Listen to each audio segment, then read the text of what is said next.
Halo guys, sekarang kita masuk pada library. Di sini yang pertama adalah library NumPy. Apa itu library NumPy? Library NumPy adalah library yang menyediakan dukungan untuk objek array multidimensi berukuran besar dan berbagai fungsi matematika tingkat tinggi untuk beroperasi pada array tersebut. Di sini kita akan melihat perbedaan list Python dan NumPy. Yang pertama di sini adalah list Python. List Python memiliki tipe data heterogen atau fleksibel dan tak terbatas pada tipe data tertentu. Yang kedua, pemrosesan lambat. Yang ketiga, masih bersifat sangat general dengan penggunaan kode Python secara umum dan belum spesifik untuk menyelesaikan masalah tertentu. Selanjutnya pada NumPy. Yang pertama, NumPy memiliki tipe data homogen atau biasanya untuk data berupa angka. Yang kedua, isi harus seragam atau tipe data yang sama. Yang ketiga, pemrosesan sangat cepat. Yang keempat, mendukung operasi faktorisasi atau matematika langsung pada seluruh data tanpa looping. Yang kelima, kaya akan fungsi aljabar linear, statistik, dan transformasi Fourier. Di sini kesimpulannya adalah list Python cocok untuk tugas tujuan umum, tetapi menjadi lambat dan rumit saat menangani komputasi numerik skala besar. Sedangkan untuk kesimpulan NumPy, di sini NumPy bertransformasi menjadi alat komputasi yang kuat, cepat, efisien, dan menjadikannya pilihan utama untuk analisis data, machine learning, dan kecerdasan buatan. Pada bagian yang pertama ini, kita akan membahas instalasi dan import. Untuk menggunakan NumPy, pustaka ini harus terpasang dalam lingkungan pengembangan melalui manajer paket. Dalam penulisan kode, pustaka ini secara universal diringkas dengan alias standar NP untuk memudahkan pemanggilan fungsi-fungsinya. Pada bagian kedua ini, kita akan membahas salah satu konsep paling dasar dan penting dalam NumPy, yaitu cara membuat array atau array. Apa itu array? Array adalah struktur data utama dalam NumPy yang digunakan untuk mengelola data numerik dengan cepat dan efisien. Sedangkan array adalah struktur data utama yang disebut n-dimensional array atau disingkat n-array. Array ini bisa berupa satu dimensi atau vektor, dua dimensi atau matriks, bahkan lebih dari dua dimensi. Pembuatan array dalam NumPy secara umum dibagi menjadi tiga metode utama, yaitu yang pertama, konversi struktur data. Yang kedua, pembangkit acak atau random. Yang ketiga, generator bawaan atau built-in. Pada bagian sebelumnya, kita sudah belajar cara membuat array menggunakan NumPy. Sekarang, kita akan melanjutkan ke tahap berikutnya, yaitu inspeksi atribut array. Sebelum memanipulasi data, sangat penting untuk memahami struktur array yang kita miliki. Setiap array dalam NumPy memiliki atribut yang memberikan informasi penting, seperti ada berapa dimensinya, bagaimana bentuknya, berapa banyak elemennya, dan tipe data apa yang kita gunakan. Dengan memahami atribut ini, kita bisa menghindari kesalahan saat pengolahan data.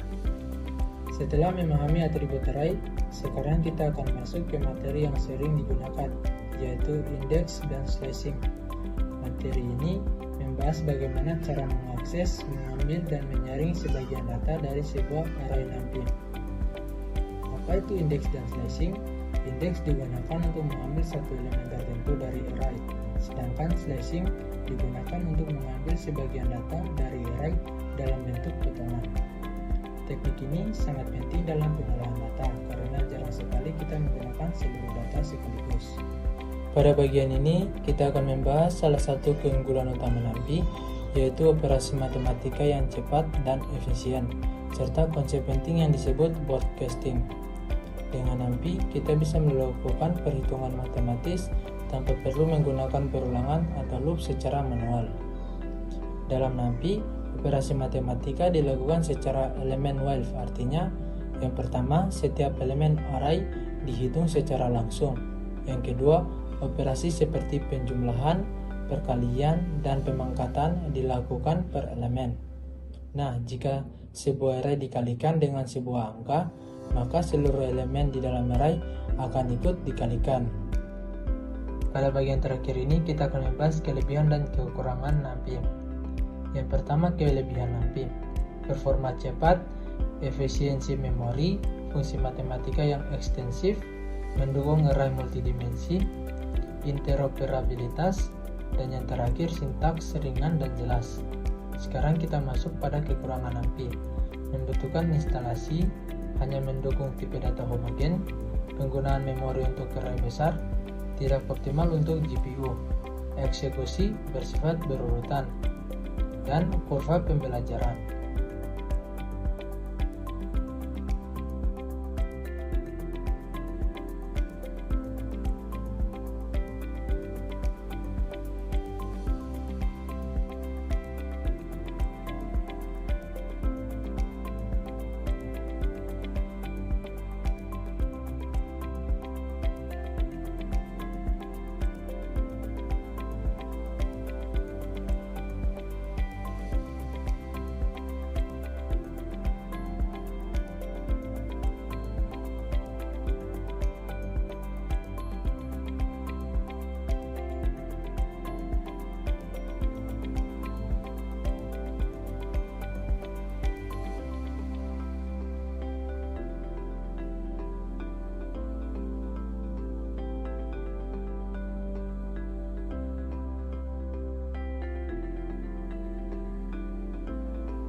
Selanjutnya kita sampai di penerapan library pandas ya. Library pandas tempatnya di mana? Di function devload data. Fungsi yang ini untuk membaca file Excel. Lalu di sini ada agregasi sederhana. Ini untuk ngitung total modal awal. Itu yang didefinisiin di bawah table hasil. Lalu lain yang ini untuk memasukkan rumus AVG dividen dan AVG growth ditambah sebagai total return rate. Jadi persenan dari dividen dan persenan dari growth saham per tahun itu dijumlah dan dihitung juga. Estimasi bahwa dividen yang kita hasilkan dari saham tersebut dimasukkan lagi ke dalam saham, bukan dikantongin pribadi dan dijajanin. Ini adalah bagian paling puyeng di mana kita harus menentukan algoritma dan logik dari NumPy, yaitu menghitung total investasi gitu. Gimana caranya tuh? Tentunya kita harus mempelajari function NumPy, function built-in-nya, dan paham bagaimana cara menerapkan ke dalam program. Ada di penjelasan sebelumnya yaitu broadcasting. Jadi teknik broadcasting ini bisa melipat gandakan value semuanya dalam satu fungsi aja, yaitu ini. Rumus bunga majemuk ini adalah rumus compounding. Sudah kita variabelkan dalam growth matrix. Timeline-nya ada target years sesuai NP new axis. Jadi seberapa banyak saham kita itu nanti bakal disesuaikan sama NP new axis. Seberapa banyak saham kita yang ada di Excel tuh bakal dihitung pakai NP new axis. Didefinisikan pakai target years ke dalam timeline. Timeline nanti bakal dikalkulasikan ke dalam rumus growth matrix gitu. Jadi nanti modal nih, principles kan modal investasi, value dari modal investasi dia bakal dikali, dan ya ini rumus ini nih, dikali 1 plus R akar timeline, yang akhirnya function def predict ini yang berisi library NumPy itu nanti bakal ditransfer kembali ke dalam self display output. Jadi hasil dari kalkulasi NumPy ini adalah target years dan total assets per target. Gimana display outputnya biar rapih dan garis-garis seperti tadi yang aku planning? Jadilah seperti ini. Lalu kita rapihkan kodenya, dikasih komentar masing-masing, yang perlu aja dikasih komentar. Done, run. Nah, setelah run, inilah print yang saya maksud. Di sini ada laporan prediksi kekayaan, kita full aja ya.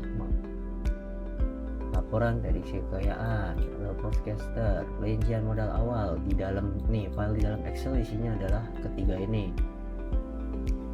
Enggak, porsi ini di generate baru. Ini ring satu nih, nggak apa-apa. Total modalnya 100 juta. Masuk 50, 30, 20. Berapa persen dari porsinya, berapa persen dari total modal. Nah, inilah hasil dari kalkulasi proyeksi masa depan. Itu di sini total aset. Dalam 3 tahun total asetnya menjadi 145 juta, dalam 5 tahun jadi 187 juta, dalam 10 tahun jadi 354 juta. Gitu. Nah, untuk data yang profit dan growth ini kalkulasi sederhana yang kita tadi lakukan di load data, bukan di NumPy. Yang di NumPy itu cuma ini nih, cuma ini. Ini adalah core logic dari compoundingnya. Hitung sampai 3 kali, 5 kali, 10 kali. Baiklah, itu saja implementasinya. Terima kasih. Jadi kalau bisa disimpulkan, OOP berperan dalam struktur program, Nampi menangani perhitungan, dan Pandas fokus dalam pengolahan data. Dan ketiga-tiganya menjadi dasar yang sangat penting kalau kita ingin melangkah ke bidang data science atau data analisis.